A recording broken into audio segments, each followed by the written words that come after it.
Inilah kisah Injil Yesus Kristus, catatan Santo Markus, bab 5 hingga 6. Yesus mengusir roh jahat dari orang Gerasa. Lalu sampailah mereka di seberang danau di daerah orang Gerasa. Baru saja Yesus turun dari perahu, datanglah seorang yang kerasukan roh jahat dari perkuburan menemui dia. Orang itu diam di sana dan tidak ada seorang pun lagi yang sanggup mengikatnya, sekalipun dengan rantai, karena sudah sering ia dibelenggu dan dirantai, tetapi rantainya diputuskannya dan belenggunya dimusnahkannya, sehingga tidak ada seorang pun yang cukup kuat untuk menjinakkannya. Siang malam ia berkeliaran di perkuburan dan di bukit-bukit sambil berteriak-teriak dan memukuli dirinya dengan batu. Ketika ia melihat Yesus dari jauh, berlarilah ia mendapatkannya, lalu menyembahnya. Dan dengan keras ia berteriak, "Apa urusanmu dengan aku, hai Yesus, Anak Allah yang Maha Tinggi?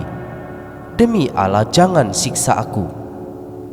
Karena sebelumnya Yesus mengatakan kepadanya, "Hai engkau roh jahat, keluar dari orang ini." Kemudian ia bertanya kepada orang itu, "Siapa namamu?" Jawabnya, "Namaku Legion, karena kami banyak." Ia memohon dengan sangat supaya Yesus jangan mengusir roh-roh itu keluar dari daerah itu. Adalah di sana di lereng bukit sejumlah besar babi sedang mencari makan. Lalu roh-roh itu meminta kepadanya, katanya, "Suruhlah kami pindah ke dalam babi-babi itu, biarkanlah kami memasukinya." Yesus mengabulkan permintaan mereka. Lalu keluarlah roh-roh jahat itu dan memasuki babi-babi itu. Kawanan babi yang kira-kira 2.000 jumlahnya itu terjun dari tepi jurang ke dalam danau dan mati lemas di dalamnya.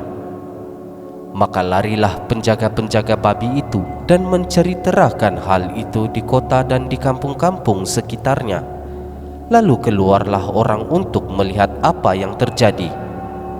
Mereka datang kepada Yesus dan melihat orang yang kerasukan itu duduk, sudah berpakaian dan sudah waras. Orang yang tadinya kerasukan legion itu, maka takutlah mereka. Orang-orang yang telah melihat sendiri hal itu menceritakan kepada mereka tentang apa yang telah terjadi atas orang yang kerasukan setan itu dan tentang babi-babi itu. Lalu mereka mendesak Yesus supaya ia meninggalkan daerah mereka.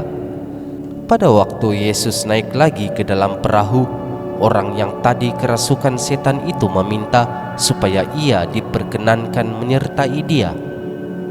Yesus tidak memperkenankannya, tetapi ia berkata kepada orang itu, "Pulanglah ke rumahmu, kepada orang-orang sekampungmu, dan beritahukanlah kepada mereka segala sesuatu yang telah diperbuat oleh Tuhan atasmu, dan bagaimana ia telah mengasihani engkau." Orang itu pun pergilah dan mulai memberitakan di daerah Dekapolis segala apa yang telah diperbuat Yesus atas dirinya, dan mereka semua menjadi heran. Yesus membangkitkan anak Yairus dan menyembuhkan seorang perempuan yang sakit pendarahan. Sesudah Yesus menyeberang lagi dengan perahu, orang banyak berbondong-bondong datang lalu mengerumuni dia, sedang ia berada di tepi danau. Datanglah seorang kepala rumah ibadat yang bernama Yairus. Ketika ia melihat Yesus, tersungkurlah ia di depan kakinya dan memohon dengan sangat kepadanya, "Anakku perempuan sedang sakit, hampir mati. Datanglah kiranya dan letakkanlah tanganmu atasnya, supaya ia selamat dan tetap hidup." Lalu pergilah Yesus dengan orang itu. orang banyak berbondong-bondong mengikuti dia dan mendesak-desak di dekatnya. Adalah di situ seorang perempuan yang sudah 12 tahun lamanya menderita pendarahan. Ia telah berulang-ulang diobati oleh berbagai tabib, sehingga telah dihabiskannya semua yang ada padanya, namun sama sekali tidak ada faedahnya. Malah sebaliknya keadaannya semakin memburuk. Dia sudah mendengar berita-berita tentang Yesus. Maka di tengah-tengah orang banyak itu, ia mendekati Yesus dari belakang dan menjamah jubahnya. Sebab katanya, asal ku jamah saja jubahnya, aku akan sembuh. Seketika itu juga berhentilah pendarahannya, dan ia merasa bahwa badannya sudah sembuh dari penyakitnya. Pada ketika itu juga Yesus mengetahui bahwa ada tenaga yang keluar dari dirinya. Lalu ia berpaling di tengah orang banyak dan bertanya, "Siapa yang menjamah jubahku?" Murid-muridnya menjawab, "Engkau melihat bagaimana orang-orang ini berdesak-desakan dekatmu, dan engkau bertanya, siapa yang menjamah aku?" Lalu ia memandang sekelilingnya untuk melihat siapa yang telah melakukan hal itu.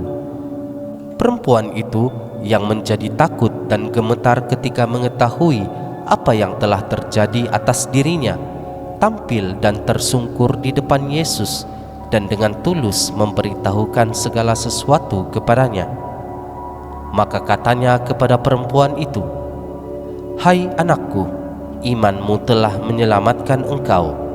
Pergilah dengan selamat dan sembuhlah dari penyakitmu." Ketika Yesus masih berbicara, datanglah orang dari keluarga kepala rumah ibadat itu dan berkata, "Anakmu sudah mati. Apa perlunya lagi engkau menyusah-nyusahkan guru?" Tetapi Yesus tidak menghiraukan perkataan mereka dan berkata kepada kepala rumah ibadat, "Jangan takut, percaya saja." Lalu Yesus tidak memperbolehkan seorang pun ikut serta kecuali Petrus, Yakobus, dan Yohanes, saudara Yakobus. Mereka tiba di rumah kepala rumah ibadat, dan di sana dilihatnya orang-orang ribut, menangis dan meratap dengan suara nyaring. Sesudah ia masuk, ia berkata kepada orang-orang itu, "Mengapa kamu ribut dan menangis? Anak ini tidak mati tetapi tidur." Tetapi mereka menertawakan dia. Maka diusirnya semua orang itu, lalu dibawanya ayah dan ibu anak itu, dan mereka yang bersama-sama dengan dia masuk ke kamar anak itu. Lalu dipegangnya tangan anak itu, katanya, "Talitakum," yang berarti, "Hai anak, aku berkata kepadamu, bangunlah." Seketika itu juga anak itu bangkit berdiri dan berjalan. Sebab umurnya sudah 12 tahun. Semua orang yang hadir sangat takjub. Dengan sangat ia berpesan kepada mereka supaya jangan seorang pun mengetahui hal itu. Lalu ia menyuruh mereka memberi anak itu makan. Yesus ditolak di Nazaret. Kemudian Yesus berangkat dari situ dan tiba di tempat asalnya. Sedang murid-muridnya mengikuti dia. Pada hari Sabat, ia mulai mengajar di rumah ibadat, dan jemaat yang besar takjub ketika mendengar dia, dan mereka berkata, "Dari mana diperolehnya semuanya itu? Hikmat apa pulakah yang diberikan kepadanya? Dan mukjizat-mukjizat yang demikian, bagaimanakah dapat diadakan oleh tangannya? Bukankah ia ini tukang kayu, anak Maria, saudara Yakobus, Yoses, Yudas dan Simon? Dan bukankah saudara-saudaranya yang perempuan ada bersama kita?" Lalu mereka kecewa dan menolak dia. Maka Yesus berkata kepada mereka, "Seorang nabi dihormati di mana-mana kecuali di tempat asalnya sendiri, di antara kaum keluarganya dan di rumahnya.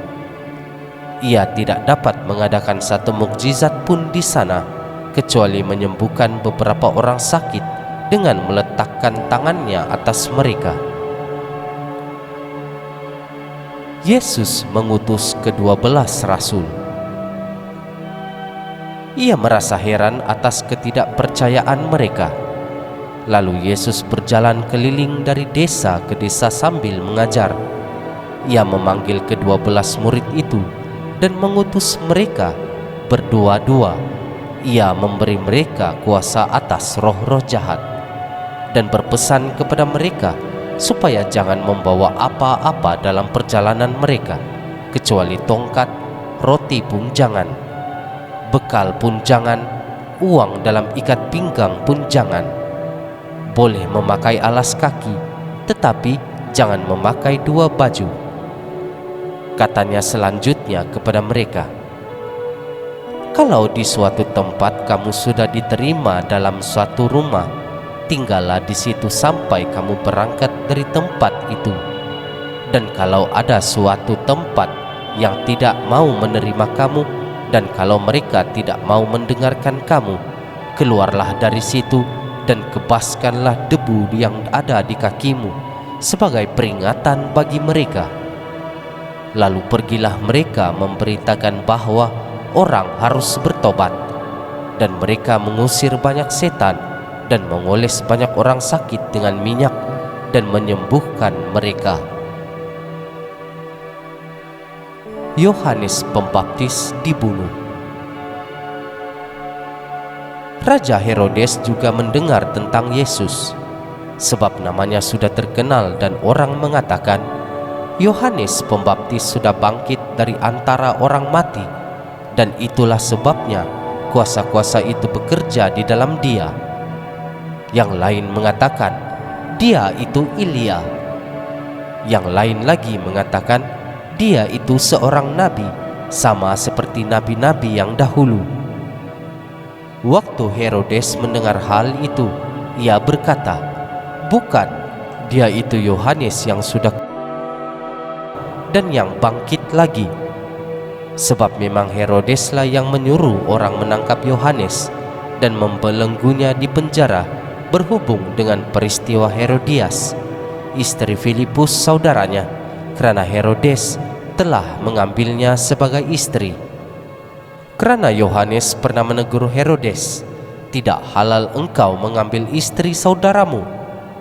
Karena itu Herodias menaruh dendam pada Yohanes dan bermaksud untuk membunuh dia, tetapi tidak dapat, sebab Herodes segan akan Yohanes karena ia tahu bahwa Yohanes adalah orang yang benar dan suci. Jadi ia melindunginya. Tetapi apabila ia mendengarkan Yohanes, hatinya selalu terombang-ambing, namun ia merasa senang juga mendengarkan dia.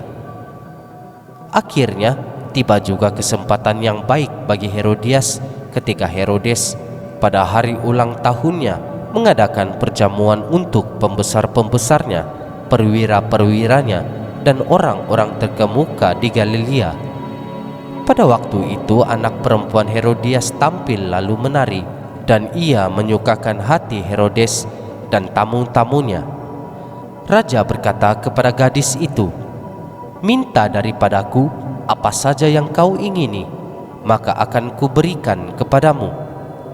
Lalu bersumpah kepadanya, apa saja kau minta akan kuberikan kepadamu, sekalipun setengah dari kerajaanku.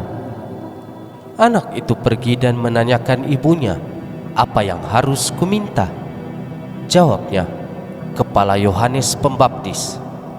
Maka cepat-cepat ia pergi kepada raja dan meminta, aku mau supaya sekarang juga engkau berikan kepadaku kepala Yohanes Pembaptis di sebuah talam. Lalu sangat sedihlah hati raja, tetapi karena sumpahnya dan karena tamu-tamunya, ia tidak mau menolaknya.